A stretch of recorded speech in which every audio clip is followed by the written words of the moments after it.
ڈاکہ ڈالو، عدالت میں جاؤ، تحفظ ملتا ہے عمران خان کو، اس کے پارٹی کے مجرموں کو، ان کے دہشت گردوں کو، اور پھر کہتا ہے میری جنگ تو صرف آرمی چیف کے خلاف ہے۔ کس بات سے؟ آپ کی جنگ بھی آرمی چیف کے خلاف ہے۔ امریکی کانگریس کے اندر ایک یہودی جو فرینڈز آف اسرائیل کمیٹی کا سربراہ ہے اور جو نیوکون کا رکن ہے، وہ بھی آرمی چیف کے خلاف ہے۔ سی آئی اے کا ریٹائرڈ ایک افغان نژاد امریکی ایجنٹ، وہ بھی آرمی چیف کے خلاف ہے۔ عمران خان بھی آرمی چیف کے خلاف ہے۔ تکلیف کیا ہے امریکہ کو؟ کہیں یہ تکلیف تو نہیں کہ وہ حافظ قرآن کیوں ہے؟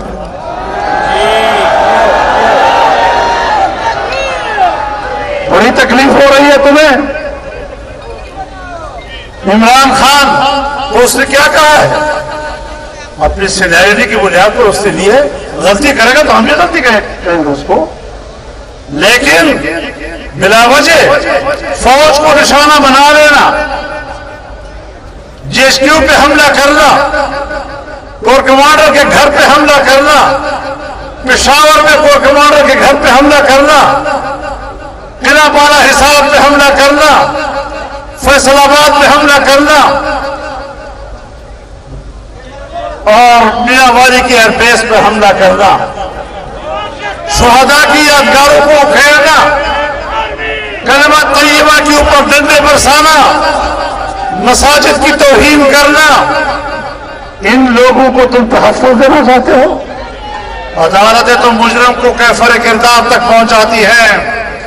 جناب رسول اللہ صلی اللہ علیہ وسلم کے پاس ایک خاتون لائی گئی، بنی مخزوم قبیلے کی، چوری کا ارتکاب کیا تھا، ہاتھ کاٹنے کا حکم ہوا۔ لوگوں نے حضرت اسامہ سے عرض کیا آپ حضور آپ سے بہت محبت کرتے ہیں، آپ ذرا جائیں سفارش کر لیں، شاید آپ کی بات مان جائے۔ وہ گیا اور رسول اللہ صلی اللہ علیہ وسلم کی خدمت میں حاضر ہو کر سفارش کر دی۔ حدیث میں آتا ہے فغضب رسول اللہ وقال یا اسامہ اتشفع فی حد من حدود اللہ والذی نفس محمد بیدہ لو سرقت فاطمة بنت محمد لقطعت یدها صلی اللہ علیہ وسلم۔ حضور صلی اللہ علیہ وسلم غصے میں آئے اور کہا اسامہ تم اللہ کے حدود میں سفارش کرنے کے لیے آئے ہو؟ خدا کی قسم اگر محمد کی بیٹی بھی چوری کرتی میں اس کا ہاتھ بھی کاٹ دیتا۔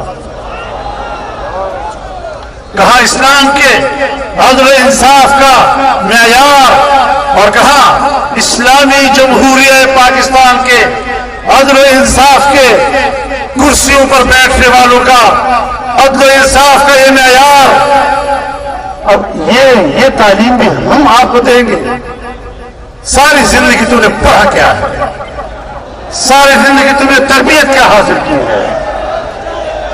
ہر ناجائز بات کو تم یہ کہو کہ دستور کے مطابق ہے؟ کیا دستور کو ہم نہیں جانتے؟ جس دستور کی تشریح تم کرتے ہو، جس دستور کی بنیاد پر فیصلے تم دیتے ہو، وہ دستور تو ہم نے بنا کر آپ کے پاس بھیجا ہے۔ جس قانون کی بنیاد پر فیصلے تم دیتے ہو، وہ قانون تو ہمارے ہاں سے بن کر آپ کے پاس آتا ہے۔ آپ جانتے ہیں اور ہم نہیں جانتے۔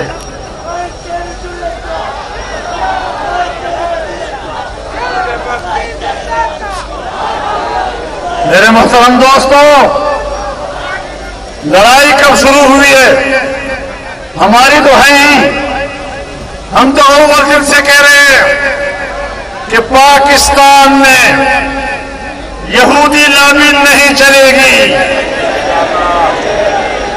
اسرائیل کو تسلیم کرنے کی سازش نہیں چلے گی، قادیانیوں کو دوبارہ مسلمان بنانے کی سازش نہیں چلے گی. آئین کی اسلامی حیثیت کا تحفظ کیا جائے گا. لیکن جب ہمارا آج کا آرمی چیف ISI کا چیف تھا، عمران خان کے ساتھ ایران گیا، وہاں عمران خان کی پارٹی نے بیٹھ کر ان کی موجودگی میں کہا کہ ایک مسئلے پر سعودی عرب کے خلاف بیان کیوں نہ دیا جائے. اس کا یہ جرم تھا کہ اس نے آپ سے کہا نہیں، یہ پاکستان کے مفاد کے خلاف ہے، ایسا مت کرو. جب آپ کشمیر کو بیچنا چاہتے تھے اور یہ رکاوٹ بنے تو آپ نے 10 ماہ کے بعد اس کو برطرف کیا اور اگلے مہینے آپ ٹرمپ کی دفتر میں پہنچے یا نہیں پہنچے. کشمیر فروش. اور پھر آپ نے امریکہ کی وساطت سے مودی کے ساتھ گٹھ جوڑ کیا اور ہندوستان کی آئین کے آرٹیکل 370 کا خاتمہ کر کے کشمیر کو ہندوستان میں ضم کرانے کا موقع فراہم کیا. کشمیر فروش مرد آباد. کشمیر فروش، کشمیر فروش جو امریکہ کا شعار ہے، جو یہودیوں کا شعار ہے.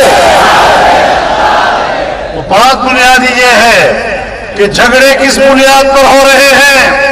میں آپ کو اس کے بنیادی واقعات سے آگاہ کرنا چاہتا ہوں. اخباروں میں تو خبریں چھپ گئی کہ بشرا بی بی کے کرپشن کی رپورٹس ISI نے ان کے سامنے رکھی تو وہ ناراض ہو گیا. بات یہ نہیں ہے، بات یہ کہ ٹرمپ کے دفتر تک جانا تھا، مودی کے ساتھ گٹھ جوڑ کرنا تھا، اسرائیل کو تسلیم کرنے کا عہد کرنا تھا، کشمیر کو بیچنے کا عہد کرنا تھا، قادیانیوں کے لیے مشکل دور کرنی تھی پاکستان میں. اس پر جھگڑا ہوا ہے. اگر میرا کوئی جرنیل اس حوالے سے پاکستان کے نظریے کا تحفظ کرتا ہے، پاکستان کی خارجہ پالیسی کا تحفظ کرتا ہے، اس کے صحیح سمت کا تحفظ کرتا ہے، ہم پہلے بھی ایسی فوج کے شانہ بشانہ کھڑے ہونے کو تیار تھے اور آج بھی کھڑے ہونے کو تیار ہیں.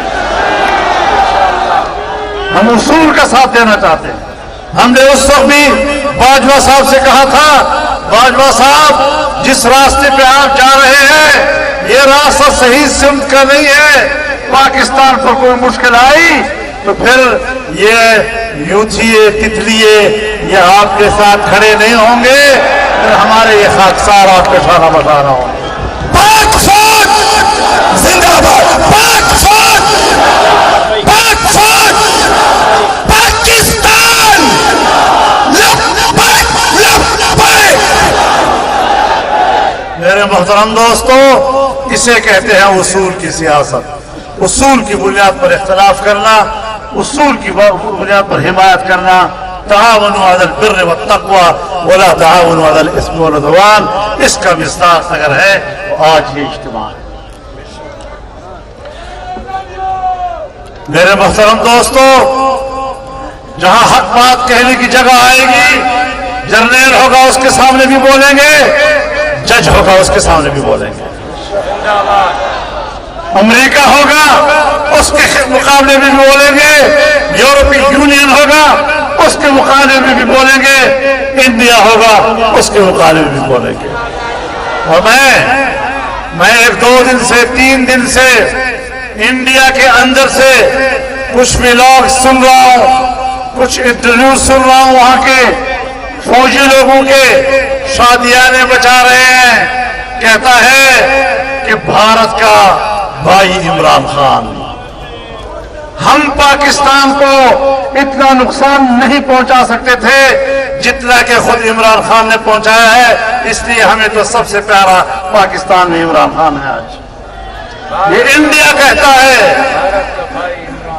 انڈیا کی فوج میں خوشیاں منائی جا رہی ہیں، پاکستان دشمن لوگ وہاں پر خوشیاں منا رہے ہیں کہ عمران خان پاکستان کا ستیہ ناش کر رہا ہے. اور اس لیے فوج کو نشانے پہ رکھا جا رہا ہے کہ پاکستان کو جوڑنے کی آخری طاقت، پاکستان کو متحد رکھنے کی آخری طاقت وہ فوج ہے، اور جب فوج کمزور ہوگی تو پاکستان ٹوٹے گا اور پاکستان کو توڑنے والی قوت ختم ہو جائے گی۔ عمران خان آج اس ڈیوٹی پہ کام کر رہا ہے۔ بھارت کا بھائی عمران خان، بھارت کا بھائی، بھارت کا بھائی جو مودی کا یار ہے۔ تو میرے محترم دوستو، آج جب آپ آئے تو ہمیں کل پتا تھا کہ آج سوار کی صبح کے لیے ان کے کچھ تیور بدلے ہوئے ہیں، لیکن جب آپ پہنچ گئے اور آپ کی قوت کو دیکھا تو جج صاحب ایک ہفتے کے لیے چلے گئے کیس چھوڑ کے۔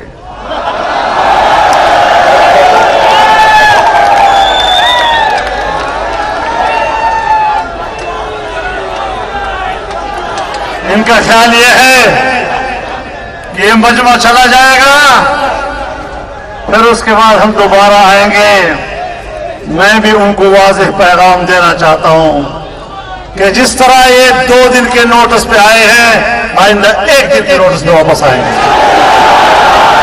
اور اس سے 2 گنا بڑھ کر آئیں گے۔ جو رہ چکے ہیں وہ ابھی سے تیاری